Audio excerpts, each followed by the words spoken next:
Welcome back to the Big Screen Bols podcast, where you have my dungeon master himself, Christian McCrite, that helps lead this podcast. Thank you. Good morning, afternoon, evening, whatever time it is. Yeah. It's great to have you here. I am Caleb Kendall, of course. And then we got something special going on here today. Well, for one, we have a guest. He gets the rolls he needs with the maxed out dexterity, the high rolling, dice throwing man himself, Caleb Ross. Welcome to the podcast. Hi there. Thanks for having me. It's a pleasure. Absolutely. Made that up in 5 seconds, folks. 5 seconds. There we go. I'm so proud of you. My impromptu skills. What is it called? Charisma. Charisma. Yeah, my charisma. Nat 20 on his charisma. Yeah, roll. it's basically the same thing. Performance maxed out. That's right. Yes. In case you haven't guessed what we're talking about at this point, we are talking about the new Dungeons and Dragons movie that recently came out. And I said special as well, too, for this podcast. And not just special because we have a guest, but special because you can see our pretty faces if you go to YouTube right now. Well, we have this Hi. recorded for this podcast. So if you guys wanted to come and take a look at what we look like, we're just a bunch of white, nerdy-looking fellers. But Hi, Mom. but you can see us, and I can actually talk to the audience now. Usually I'd always try to look at a fake camera to say I want to say something to you guys, but I can actually look at you guys. do we need to put those goofy glasses on top of the lens so that you can actually have eyes to look into it? I don't know. I can actually feel the connection. It's like I'm actually looking into somebody's eyes. Yeah, but I can actually go. Make sure to like, subscribe, follow the podcast, share it with your friends. For those who and aren't actually folks. watching, he's pointing vigorously at the camera very intently. And if you aren't, go to YouTube. So, for some context, Caleb Ross is a dear friend of mine who went to college with me, and he introduced me to the game of Dungeons and Dragons. Yes. So, I want to ask you real quick, how did you first get into D&D?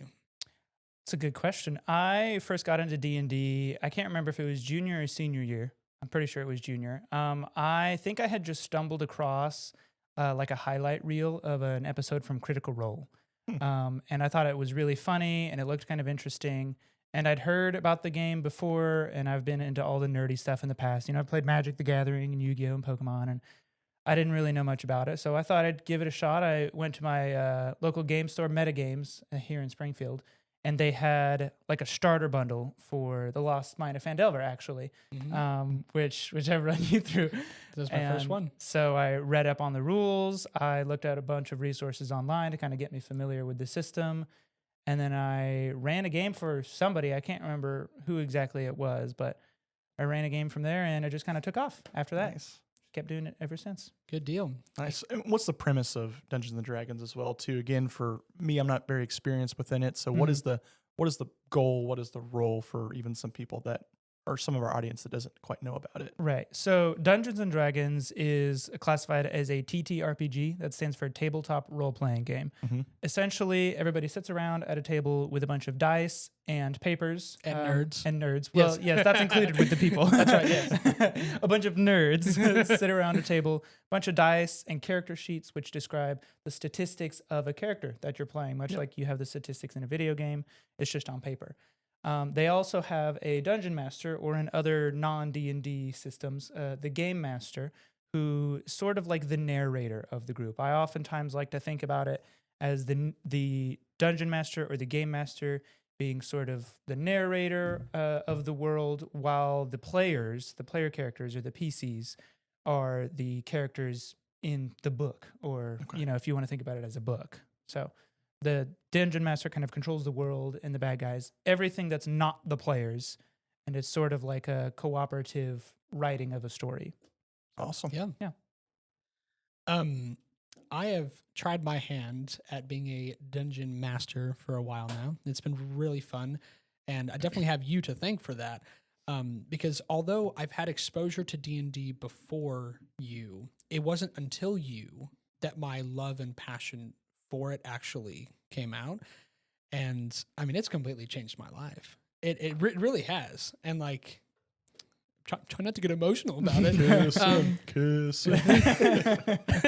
No, but it's definitely allowed me to be more confident in myself and be able to find different ways to socialize with others and to work on speech skills, impromptu skills, things of that nature, and to be able to help create a story, no matter which side of the screen you're on, with other people, which has been so important and so integral to my life. And I've had some great friendships come out of it in multiple places. So it's been a great experience, and I really encourage, for those of you who have never played before, I really encourage you to definitely try it.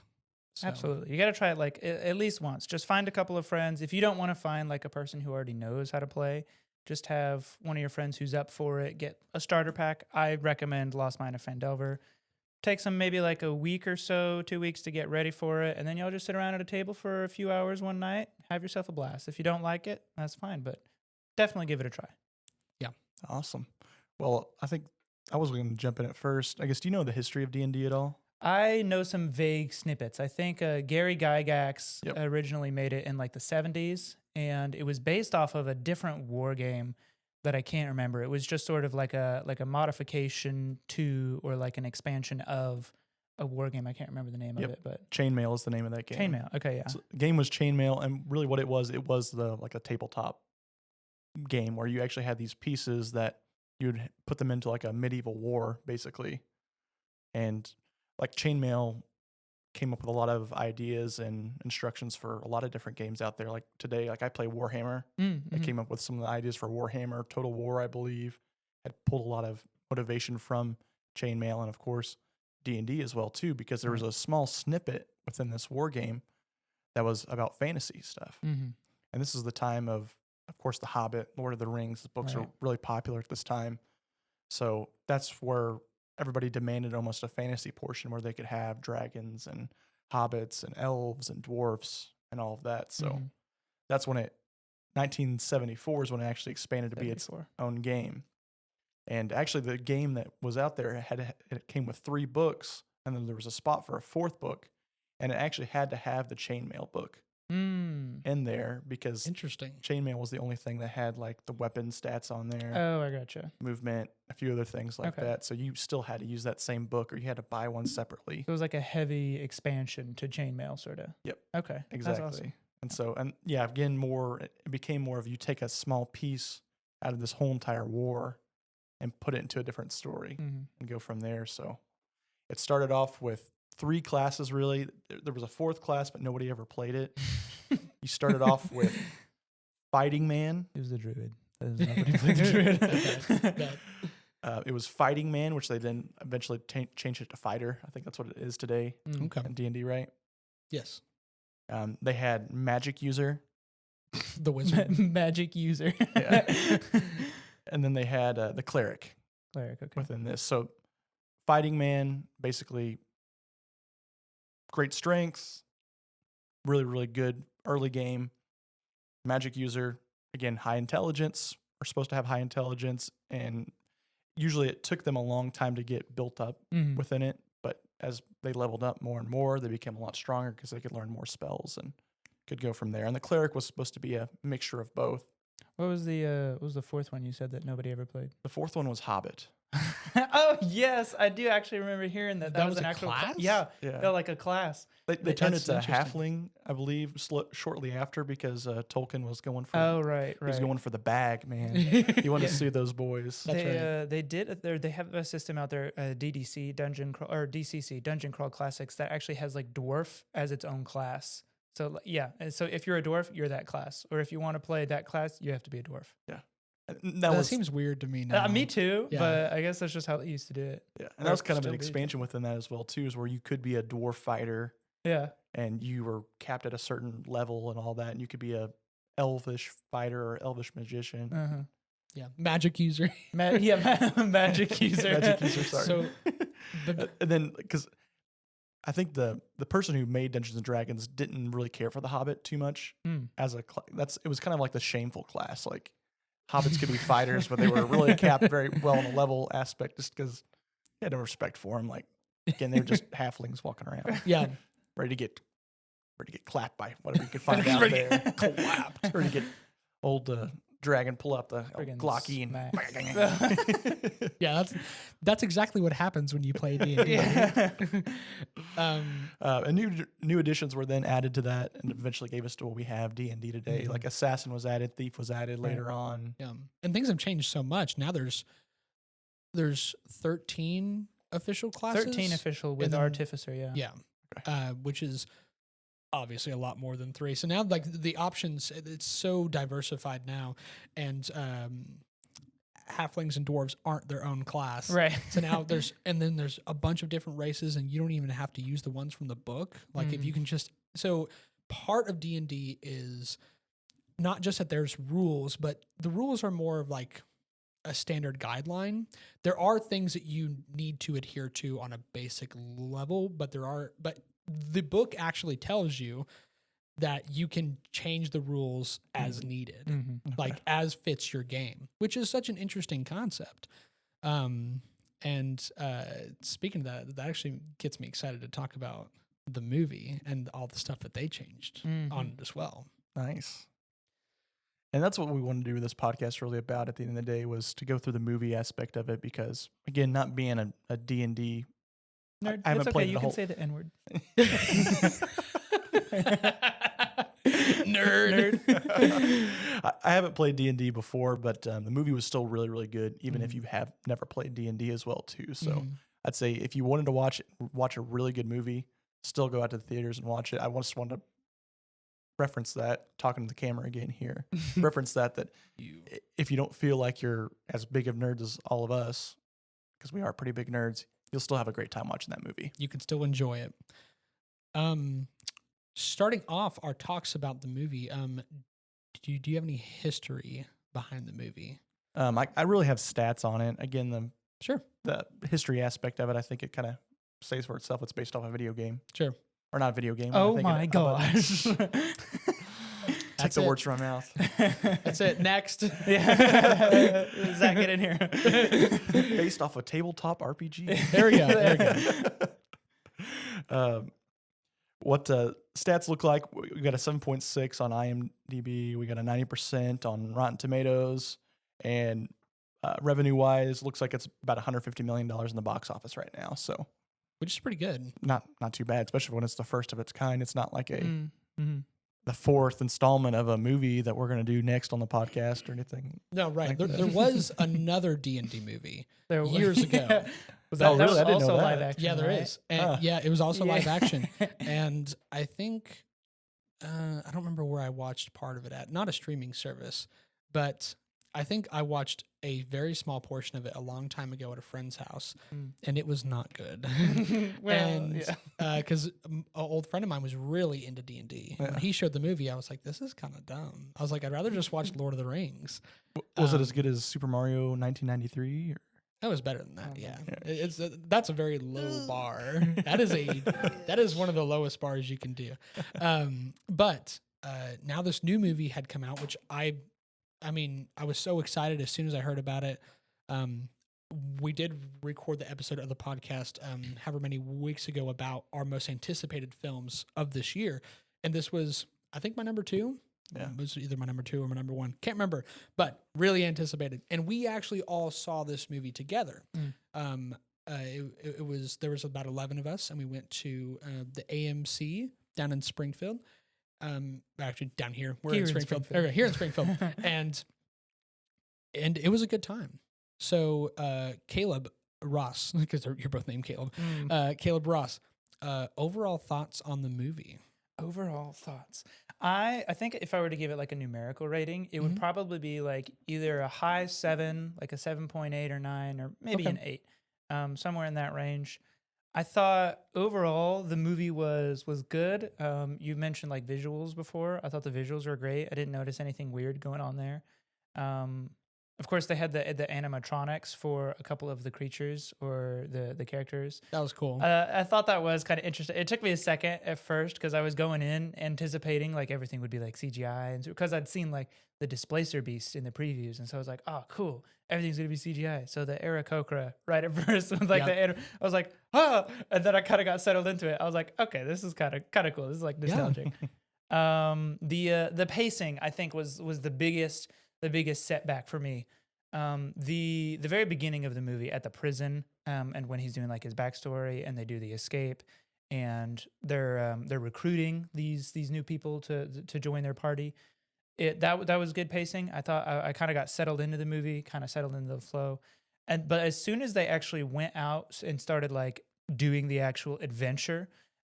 Going for are we doing spoilers, by the way? Are spoilers allowed?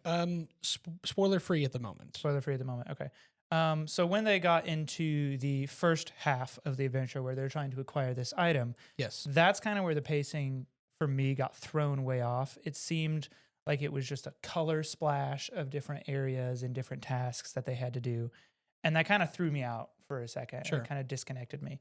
And then afterwards, kind of in the latter third of the movie, when they've got the main thing that they're doing after they've acquired this item, then the pacing kind of got back to normal and I settled back in. So overall, good movie, lots of good jokes. It was, I heard someone say it nicely the other day, to go off of what you said earlier, Kindle.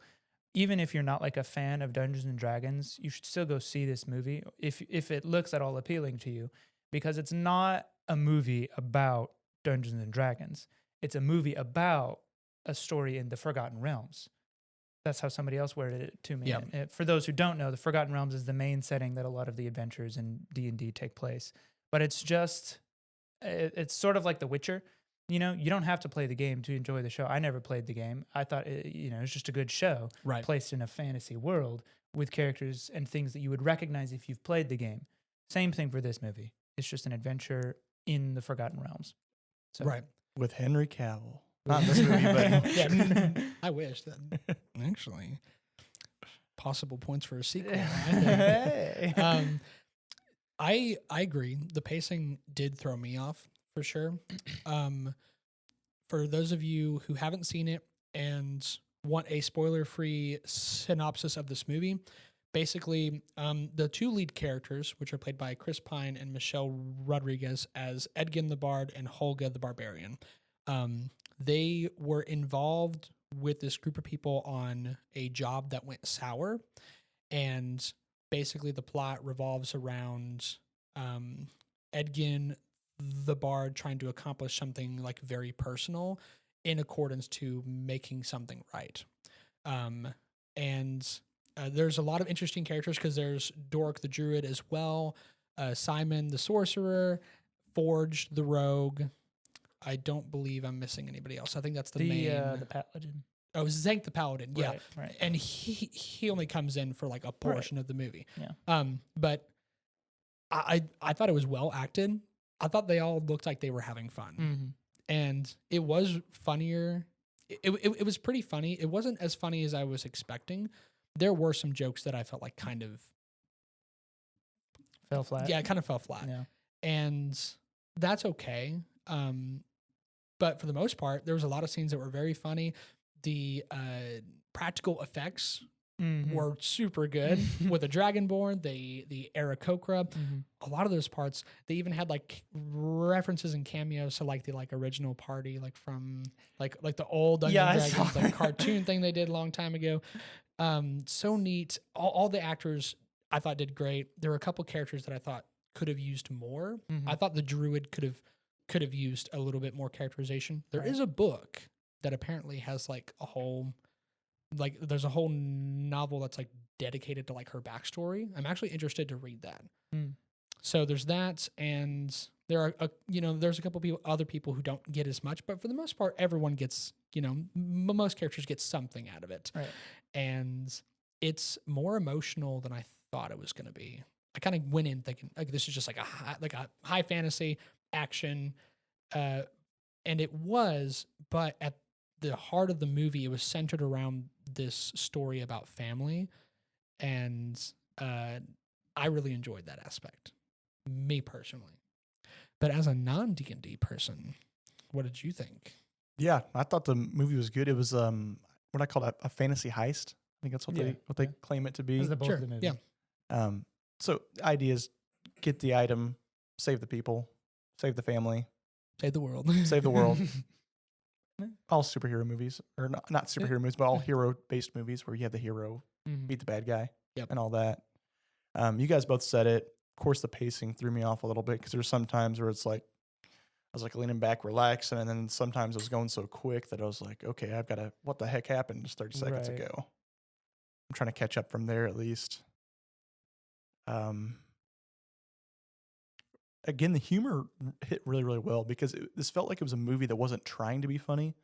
Like it wasn't like overly like just trying to push really, really hard to make things Right. like super funny. And if the comedy ever did miss, and sometimes it did miss, but they were just like right over it. Let's go to the next thing.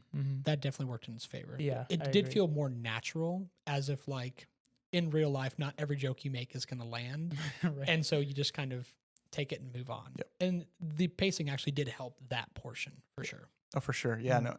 There's sometimes where everybody's laughing at the theater. I'm just like, what's going on? And then I start laughing. And probably because more of the D&D references probably Sure, than yeah. anything else. Because there's one thing, it's like I probably did miss a lot of that just by Right. not knowing what was going on. Like I thought in some instances, like the rules like would change in instances, like not to break what's going on right now, but there'd be situations where like something died and came back, or I was like, oh, I didn't know that that was necessarily the case. But Okay. So what would you give it on a scale from 1 to 10? I'd give it a 7.5. It's 7.5. Yeah, I thought it was good, but again, it was the first installment of it. You need to really explain somebody's backstory within this, so a lot of it was explaining Chris Pine's character and where he's from and what he was a part of and the organization he was with. That was another thing too. I really didn't. I guess is that touched on a lot in D&D? The organization that he was with, the Yeah. Harpers. The Harpers. Yeah, that is actually is. a legit faction. Yeah. Okay. Mhm. And it was something that was just touched on just really quick in the Mhm. in the storyline at least, and not really gone into deep detail with it. So Right. that kind of threw me off, and it comes back, and I almost forgot that it was even brought up at the beginning of the movie too. So That is true. They also, in this movie, they have a dungeon and they have a dragon. So lived up to the title, I guess. And that dragon, he fat. Yeah, he big boy. He chunky. I can't remember what his name was, but Themberchod. that sounds like a fat name. That, yeah. Themberchod. That sounds like, like a fat. throwing names around like Spiel. No, not Spiel, not Spiel at all. No. How about Luther in the Red? No, not Luther in the Red. Thundershot. Get this man up. Get this man a, get this man a promotion here. That's the $1 million idea. All the places that they mentioned, for the most part, I think are actual places in. You know, it's funny about that actually. The prison that they start out with, they actually added it to like one of their most recent adventures, Icewind Dale. They added that prison in the book specifically so that they could have a prison to reference in the movie. Holy cow. Yeah. That's neat. Yeah, isn't it though? That is neat. So is there the plot device on how they get out of there? Is that also within the prison in D&D? I actually don't know. I just saw that they added that prison to the Icewind Dale. That's all I know about it though. Okay. Yeah. Just so that they could have a prison in the wintry kind of Arctic Right. area. Nice. And there was a scene where, like, as they're traveling, they're like moving across maps. And I was like looking, where's Vandelver? Where is it at? I couldn't find it. I couldn't find Vandelver. I saw Neverwinter, but I did not. They mentioned Tribor a couple of times. They did. Yes. Yeah. But man, if they would have mentioned Vandelver, Dude, I would have lost my mind. I know. But I think right now is a good time just to go ahead and cut it and say, okay, spoilers going now. You've been warned. What was the name of that bird? That was the guard.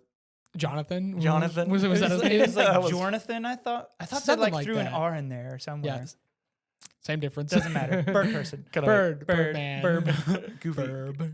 Did you just say goofy? It was a goofy concept at least. Just Oh, like- I thought, That's I what thought you were we saying first his get name. here. Grab a Well, hold of his geez, skin. Mickey.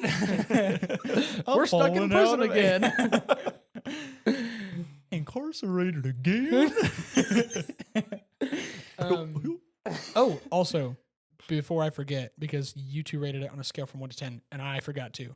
So I would give this movie a solid 8 out of 10. I really enjoyed this movie. There are a couple things, obviously, that we've mentioned that are kind of just minor setbacks, but it knows what it is. It knows what it is. It's not trying too hard to be something else, but it does set up for other possible adventures. And since it's the world of D&D, you could do just about anything in it. But anyways, back to the spoiler conversation. I do not know what the name of the bird is. I think it was like a Jonathan type. Yeah. Yeah, he's definitely like, we're waiting close for to that. Jonathan. Close. Yeah. And like their whole plan was to wait for him Just so that they could just so they could grab onto him, bust out of the window, and have him fly because he wouldn't let himself die. We approved your paper. Yeah, and they approved their appeal to be released right before this happened. they would I like thought put the stamp down and then they jumped out. that was funny. That was I good. loved that. I thought they did I guess you could call it like metagaming or whatever, meta filming if you want. Okay. Where they had like they would mention aspects that were specific to the game, but they were done like very tastefully, in my opinion. There was never anything where I thought it seemed out of place that they would mention something like that. Or if they did mention it, they noted that it was weird. So a couple examples. When Chris Pine's character is explaining his backstory, he does actually call it his backstory. Yeah. You know, you probably wouldn't actually say that in like a court or anything like that, but it was done in a way that it kind of sounded natural in the conversation. Right. To me, at least. I don't know if it was the same. Did you even notice that? I guess I didn't notice it. Well, at there all, we go. really. Perfect. Yeah. It's very natural then. And then when they raise the dead, he says, you know, I raised them from the dead. We can ask them 5 questions, and then they died, never to be revived. And the druid's like, why only 5? That seems kind of arbitrary. And he's like, I don't know. That's just how it is. Yeah, it's just the rules of the spell. Just the rules. Yeah, that's just how it works. And so that was an instance where it was like definitely like they were clearly like referencing the actual rules of the game. And someone called it out, and they acknowledged, like, yeah, that is weird. That is kind of arbitrary. Oh, well. That is one of the best scenes in the movie. That was It's so fantastic good. scene. That's what they talk about. I was going to bring up that scene as well, too, just because I think that's what the trailer, that's in the trailer as well. Yes, too, it is. Yeah. Where he's just like, so am I ready to ask questions now? Yes. And he asks him like if he died in the battle of I can't remember, and he's like yes, and he's like, then he turns back and says, "So 3 more questions, right? I was like, yes. Wait, no, that was not meant for you. What else did he say? Only answer Only questions answer you when I talk to you. Okay. Okay, yes. Why did you say okay? I didn't. It just dies. That's so funny. So they go. So in this plot, there's the Red Wizards. The Red Wizards of Thay. And so this party ended up accidentally helping them bring this magical artifact. Can't remember what it was called. I don't remember either. Did Red they give it a Horn. name? Do you remember if they gave the I don't think they did. It was just artifact. just Some the thing? magical artifact. Yeah. And it makes people into Zombies, zombies, yeah. basically. And Element 115 yeah.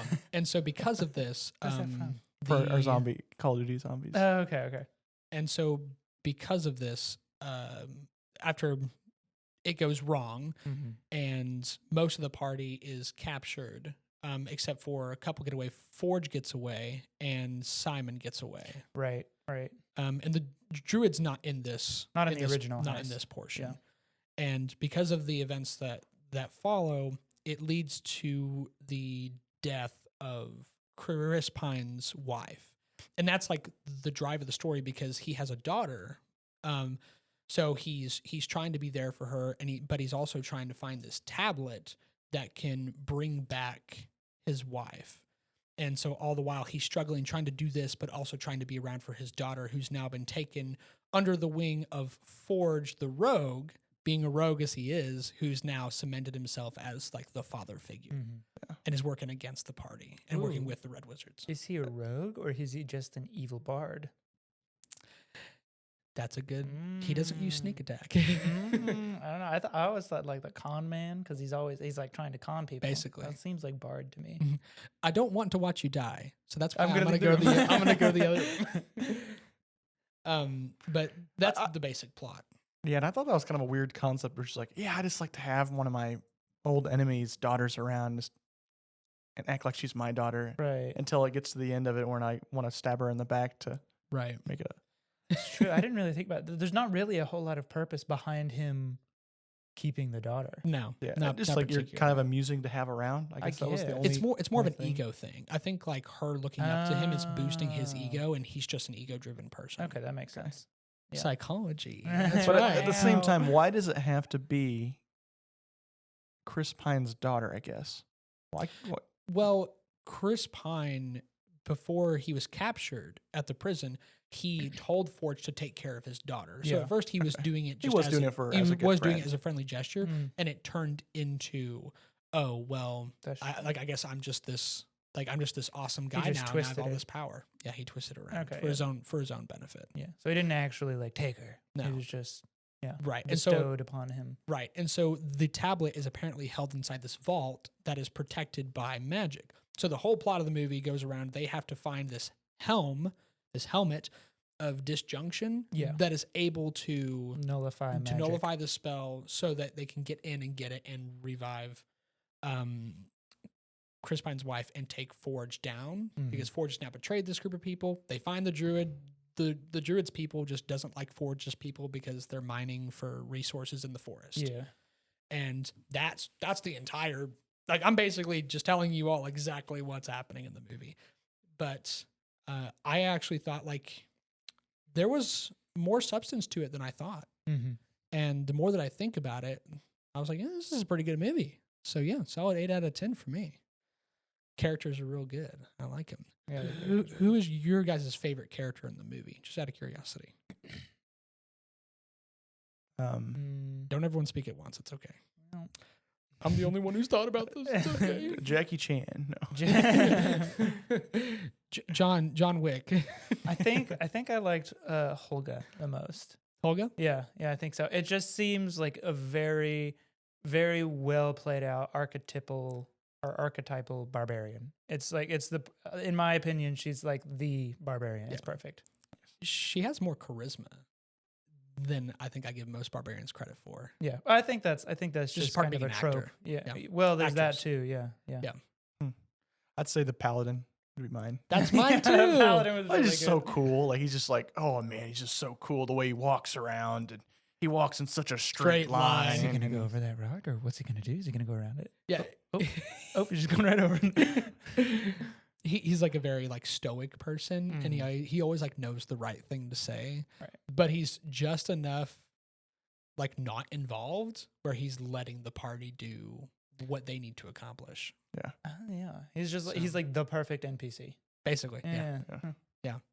And Well, I don't he wanna has a have really this- cool backstory too. Oh yeah, but I don't want to have the same story or the same character as you, so I'm picking the druid now. Okay. We can't have the same opinion. I'm unique and different No, and edgy. The Paladin's my favorite character. No, I'm Dirty Dan.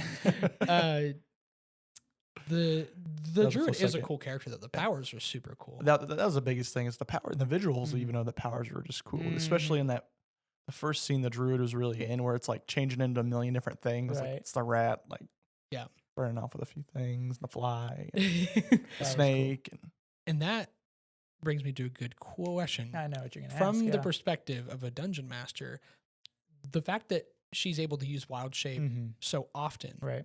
does that like ever like irk you in your like movie going experience, being like, oh, that's not how it is? Right. So I think my gut reaction was like a little bit of a tinge of annoyment, just because I like rules or whatever, and so I'm thinking to myself, right as soon as I see that she's like, it was mainly in the scene where she's getting out of the vault, I think is what it is, and she's switching and switching and switching and switching Multiple times. Right, and that was when I was like, oh my gosh, she's definitely breaking the rules here.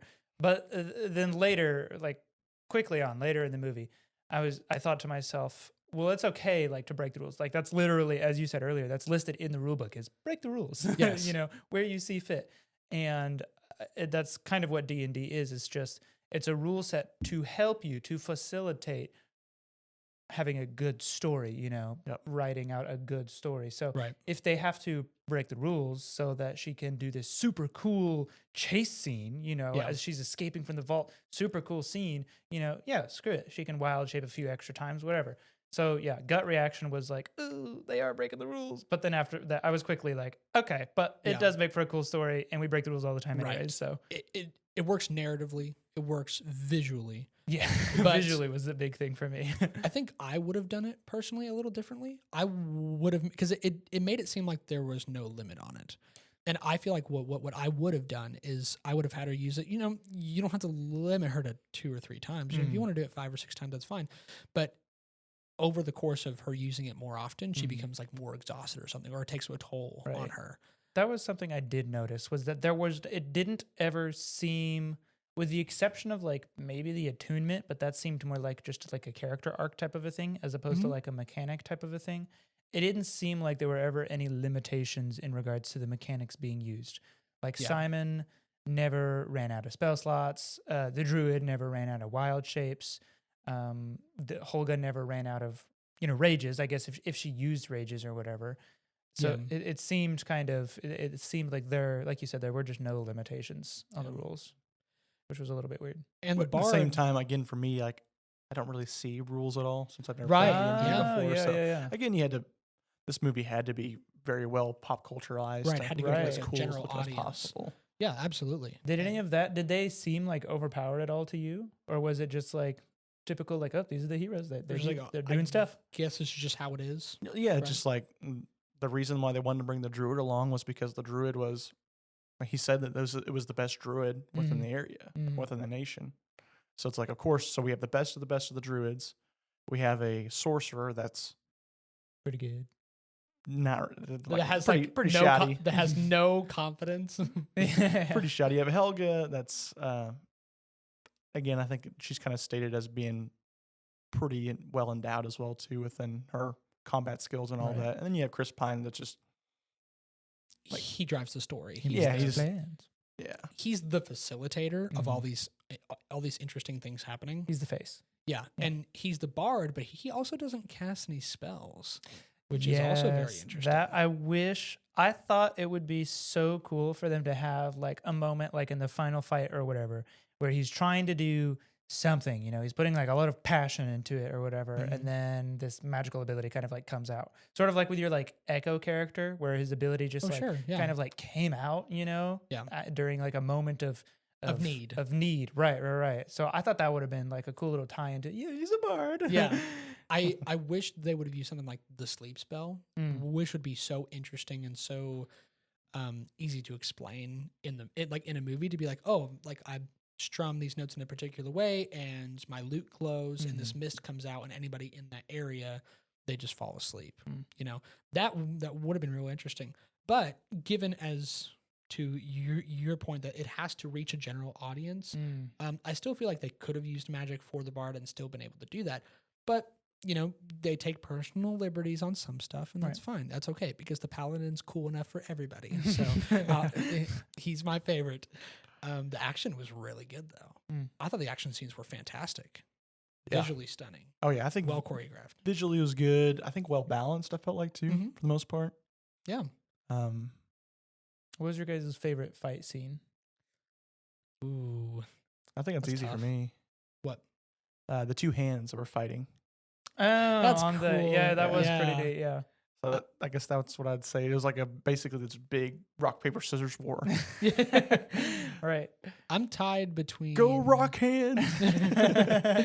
I'm tied between Zank the Paladin, who's like fighting The green flame the green bladed. flame guy. Yeah. And when Holga is like messing up the guards in the streets and she's lifting them up and slamming them down. We got him now. Yeah, and Edgin is trying to cut his rope on the stairs. So funny. That's a and cool edge you got engaging. there. Yeah. I thought that was even the good part of all of it. It's like, oh, yeah, it's just some steel. And it's like, is it really that important if you know you're going to die anyway soon? It's like, yes, it is that important to her. Yeah. Yeah, it was really cool. And it was so cool because I feel like there were a couple of parts, that fight especially, and a couple of things that you've mentioned where I felt like it works just as like a movie on its own. Like if you were writing another movie that had this exact same scene in it and it just wasn't a Dungeons and Dragons movie, I would have thought to myself, I wouldn't have thought anything just because it seems like it fit, it works. Mhm. But I also thought to myself while watching it, while like Edgin is trying to like scrape the rope in half, I'm like, oh, he's just like rolled some nat ones on his strength check. And then Yeah. like while Holga is trying to distract him or whatever, is like, oh, she's rolled like a 19 on her deception or whatever. And so it's kind of interesting to have that like that little part of my brain just kind of like nagging me, like, look, it's Dungeons and Dragons. The way that you were talking about it reminds me of there's a YouTuber. His name is XP to Level Yeah. 3. It's one of my favorite YouTubers. He does mostly Dungeons and Dragons content. And one of his videos is he goes through all 3 Lord of the Rings movies and explains the entirety of the movies as if they were happening at a tabletop RPG. I love And those it's videos. really clever. Yeah. So for those of you who like Lord of the Rings, please go check him out. He's amazing. So that made me think of that. But Mhm. on a general note, I think that it's a good movie. It's also I don't think there was too much or anything that was really inappropriate or anything like that. It's violent. It is violent. Yeah. But No, And people it- aren't getting murked though, really. like left and right. There's no like blood and guts or anything. yeah. Yeah. I don't know if did anybody die at all? Yeah, Yeah. there were some Well, the people. undead stuff or whatever. Mhm. but- Yeah, there was somebody. I thought there was somebody that got beheaded in the movie at some point. I can't remember when, but I mean, there were people dying and there were people turning into undead and things Mhm. like that. There were some dark images, but this is something you could take like your family to, as Yeah. long as your kids are, I would say probably like 10 or above. They would Yeah. enjoy this. Mhm. So go check out this movie. It's a Yes. good movie. As long as they can see the man bear pig that comes out. Man Bear Pig from South Park. And like Al Gore shows up. I'm Um, super ethereal right now. But there is an owl bear. That's kind of cool. Mhm. There is, and it's different than I was anticipating. Really? I thought they did like a really good job of the how to call it, just the representation of an owlbear. Yeah. Oh I yeah. thought- It was good, but like the design was not what I was expecting. right. The design I was expecting was like the like purple grayish Like one. the flat face. Yes. Yeah. Like the general, Mhm. not barn owl. That's not a barn owl. Big close. Like a tawny owl. Yeah. That sort of owl. Snow owl, kind of. Yeah, and so in this movie, it was like a snowy owl. It was a Mhm. white owl, and I was like, interesting twist. Yeah. I thought just a reskin. It's DLC. It's a homebrew. It's pre-order only. Interesting thing. Did you know? I actually learned this yesterday that the cast of this movie, at least the main characters, they were forced to sit down and play a game of D&D No way. before filming. So to help, and they had to play as their characters for That's the movie. cool. And it was to help them get into the spirit of the movie. So I listened to all of the cast members talking about it, and most everyone had a lot to say. I think Chris Pine actually had the least amount to say, but for the most part, everyone was like, "Yeah, this is so fun." Especially the guy who played Zank, the paladin. He was like, "Oh yeah, I love this, and Well- I love being a paladin, and everyone thinks that Bard is the best class, but I'm here for my paladin boys." And Honestly, his character would be like one of the most fun to play, just because Yes. of his personality and how he's like sees the world. Like you remember, I was playing like Zesu, who had that like completely stark personality. I feel like it's Yes. Zesu is very fun to play, Mhm. just because it's such a you get to play such a unique character that's so far away from who you actually so are. different, Right. Right. For those of you who don't know, I ran some D&D one shots that were set in the world of Strixhaven, except for I put my whole own spin on it. And he played a character, and the race was Yuan Ti, which is like a Mhm. snake person, basically. And his personality, his character was so far different from everybody else. And everyone had such a different character, and it was so fun. And that's why I encourage, soon enough, because me, you, and Jefferson are going to play that Game of Thrones themed one. We are going to do that at some yeah. point. I definitely encourage anybody to go try this game. Try it with your friends. Try it with your family. Just something.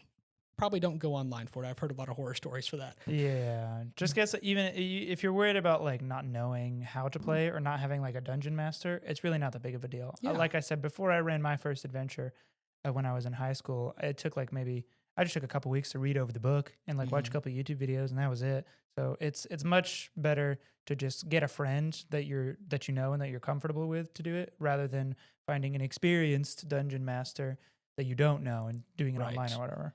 And if you're worried about it being like too nerdy or geeky or something like that, don't worry about that.